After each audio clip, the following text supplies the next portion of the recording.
Hey there, hope you're having a great day thus far.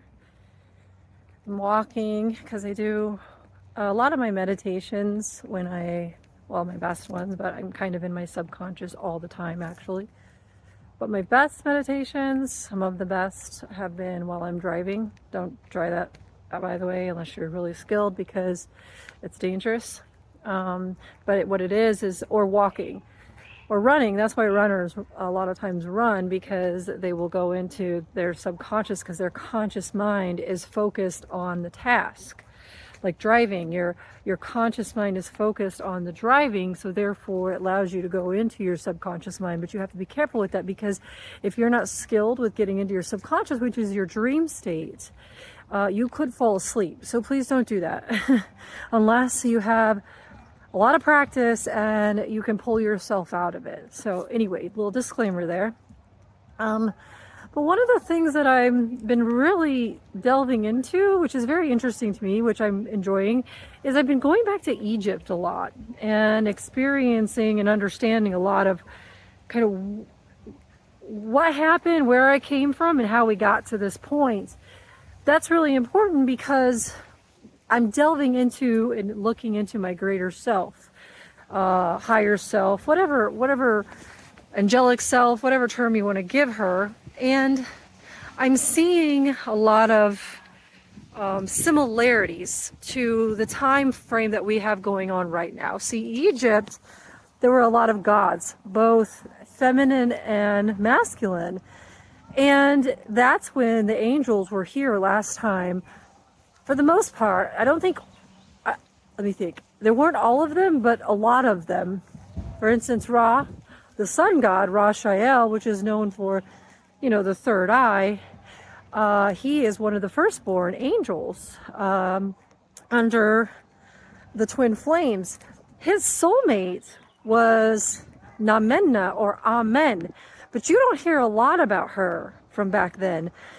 But the thing is when they came here last time, it was to fix the division in the universe, to fix the division within the material realm that we were seeing, the arguing, the fighting, the wars, the battles, the thievery, the manipulation, the lies. It was just getting out of hand. And so Namenna, or Amen, or Amun is what you see in Egypt. She came down here from heaven to be with Ra, and then they created a child called Amun Ra. He was a god created from a god, and if you want to call it like real god, a god, two gods coming back together, unifying and creating a god. And they thought that was going to solve the problem, but it didn't. It actually got worse, because what happened is Ra and Amen didn't agree. They did not agree on how to run things, or how to rule, if you will, how to create all of this. Because one wanted commitment, one wanted the other to be committed to the other, and only the other. The other wanted to be free, wanted to be able to go out and be with anyone, didn't matter.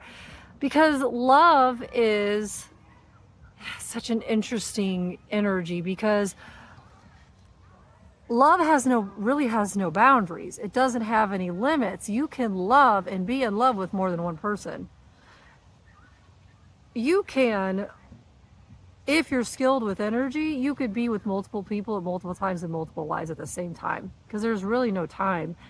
There is no, how do I describe this? Like, I can live a parallel life or another life in another timeline at the same time I'm living this life, and experience what's going on there just as I was what I would experience it here. I can do that. I have that ability, and I have done that. The problem that I see, and I don't know what the solution is yet, so is one, mainly the masculine wants their mate, their soulmate, their person to be only theirs, to belong only to them, to be bound and enslaved to them, that they belong to them. The problem with that is that creates a very toxic dynamic, because then that's not love, that's actually enslavement, that's entanglement, that's trauma bonding, and that's not love. That's a twisted form of love. If any of you have been in a situation or relationship with, which if you're watching this channel, you probably have, where you're an empath and you've been with a narcissist, the narcissists do not want to let you go.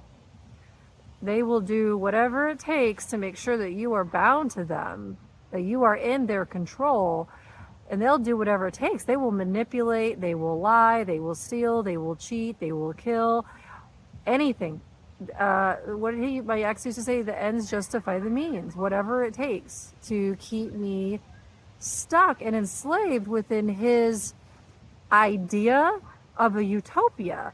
And his idea, the masculine idea of a utopia, has been to rule over everyone and everything. And I'm not saying all you masculines, okay? I'm just reading the energy. I'm just seeing the bigger picture, okay? So please don't eat me up in the comments. You do you, boo, okay? You do you. But what happened in Egypt, and look at the pyramids. The pyramids are shaped with like a phallus symbol up at the top. I can't really do it because like this, right? You get it. Corporations have a CEO on the top and all the people are on the bottom, just like a pyramid. The pyramids were created in Egypt. The masculine looks like that triangle. The feminine is the opposite. She is an inverted triangle, right? With the top and it down. And Jesus and Mary Magdalene even knew this during their days, that the feminine was the portal back to God, back to source. And the masculine knew that back in the days of Egypt, which is why they did what they did. They created a society, created a society where they demonized the feminine, they oppressed the feminine, stole from the feminine, made the feminine feel like they were less than, which is actually not true at all. But the masculine has wanted to dominate and has dominated for centuries here in the material plane, especially, pretty much in everything. And the feminine has been put into this role of, produce or being behind the scenes, which for some of you is fine. I'm not judging you. If that's how you want to, play your part here or play in your movie, then that's absolutely fine. And even the laws here have been created to back that up. The religion as well. You pray to a masculine god. Your marriage is a man and a woman, and that's it. You don't take into consideration the energy, the truth, the love. You can love anyone and anything. I mean, do you love your pet? Do you love your children? You can actually be in love with multiple people at the same time. Are you in love with yourself? See, that's the problem. You're probably not in love with yourself, and therefore you look for another to fill that void. But this whole structure was created this way on purpose for a masculine dominated society. And it happened back in the days of Egypt, actually. And that's when things were supposed to be changed. And here we are again, trying to do it again. But unfortunately, the masculine made the same decision as last time, which is to take from the feminine. Because the truth is that the feminine, she is rooted, grounded, foundation, earthly, psychic, very empathic. And that's why they killed and burned the witches back then too, is because the masculines thought that the witches were doing hexes and curses on them and making them fall in love, which in some cases, yeah, they probably were. But it's interesting because I actually had a couple guys actually, who I was with who said that to me, oh, you're a witch. It's not that, and yeah, I do come from a line of witches, but it's not that I'm putting curses on you or hexing you. I'm showing you pure love. And the problem is you're not used to that pure love. And so you think that I'm putting some type of curse or hex on you. Well, I'm not doing that. I'm just showing you what's possible. But that's why they burned the witches, get rid of those female witches, because the truth is females are the gateway. The feminine is the gateway back to God. That's what Jesus and Mary realized, was that the feminine, which I've talked about here a couple of times, is I think this place is backwards, because where I come from, the feminine is worshipped. The feminine is worshipped by the masculine and by others, because she is that portal back to God. She takes what the masculine does, those seeds that he plants in her, the sperm, and she multiplies them. She creates life. It's the same way here. If the masculine would understand that, if he would understand that, if he would find a good healed woman, and that's the tough part, she would take his creations or his thoughts, his beliefs, and she would amplify them. She would multiply them. She's the multiplier. But that was oppressed. And it started back in the days of Egypt, because the reason why, and I found out this morning, the reason why they created the pyramids and the reason why they created the humans was to mine for crystals. These crystals were used to power the pyramids, which were used for power to power the grid, which were used to power the matrix. What they did is they used the reverse of the feminine, because the feminine is reversed, right? The reverse triangle. She is the one that actually holds the power. She is the one that is actually psychic. She is actually the one that has all of the abilities, which is why you think she's a witch, why you think we're witches. So what they were doing is they were trying to harnessing and duplicate that power, because the masculine wanted to rule and dominate. They didn't want the feminine to be in power that back then. And then in some cases, not even now, that is changing. That whole dynamic is changing, because more and more feminines are taking their power back into themselves, loving themselves, grounding, accepting who they are, accepting their powers and their abilities. And masculines are doing it as well. Both sides of the pendulum, both sides are healing. And the goal is for unity, is to unify. The question is can we do that with understanding? Because does the masculine still want to dominate and control, or does he understand that love has no boundaries, it has no limits, and that your role is to, be healed 100% within yourself, but also to protect your feminine. She's a delicate flower. She houses the seed, the pearl of God within her. She's the portal back to God through her chakra system for you. That's how the masculine reaches God, is through the feminine. And the masculine, if it's done right, will see that, will understand that, and will protect his feminine with love and love her unconditionally. And there will be some level of surrender. And it's not a surrender from a place of, I'm, taking power over you. That's not it at all. It's a surrender to the energy. It's a surrender to the knowing that I am you, you are me, and together we are God. We are one. We are, yes, God as one, connecting and reconnecting and joining back together, but we also have that level of separation of self. And you are you, I am me, and you're a different form than me, and that's okay, but I still love you. So anyway, I thought that was fascinating that I learned that today. Thank you so much for all of you that are on this channel, that are watching, that are make comments and questions. I love it, and I will respond to you as soon as possible. All right, have a great day. Bye. I'm doing this as an add-on because I love the universe. You know, when I don't understand something or I'm not sure about something, I'll ask, like I did on the last video, what the solution was, and then it came to me. I got the solution. Like a download, like that fast. The solution is acceptance, is understanding and accepting each other's point of view and perspective. For example, look at nature. Perfect example. There are a lot of different aspects of love, a love dynamic, all different. Look at the lions and lionesses. The lion is the pride. He is the one who oversees, but the women are the one who do all the work, and he's with all of them. So there's that dynamic. And then you have other animals like geese, I believe, that mate for life. Like when they lose their mate, they lose themselves. And in some cases, they end up perishing.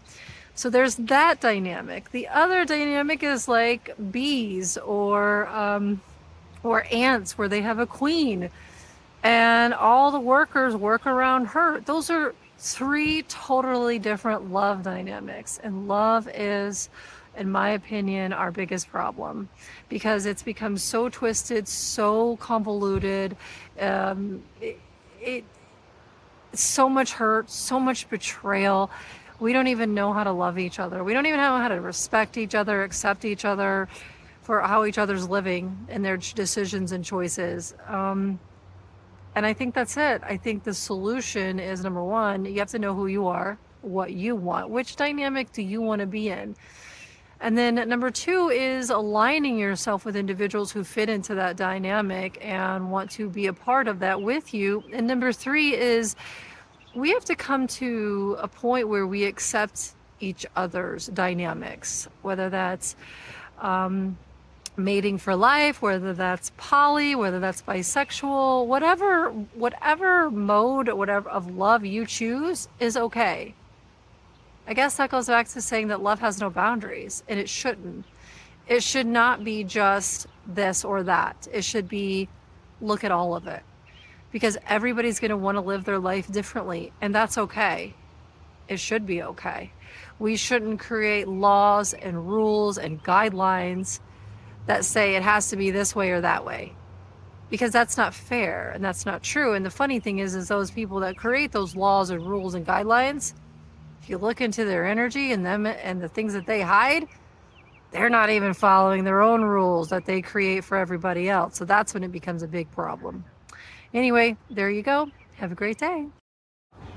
One last thing, I promise. Be in a relationship, in a situationship, whatever that is for you, where you can be your true authentic self, where you feel like you can be yourself without judgment. I'm eating mulberries off the tree. It's a sense of freedom. When you find a relationship where you can feel freedom and it's not restricted or toxic or abusive, that's when you found your relationship. And here's the thing, whatever that may be, that's okay.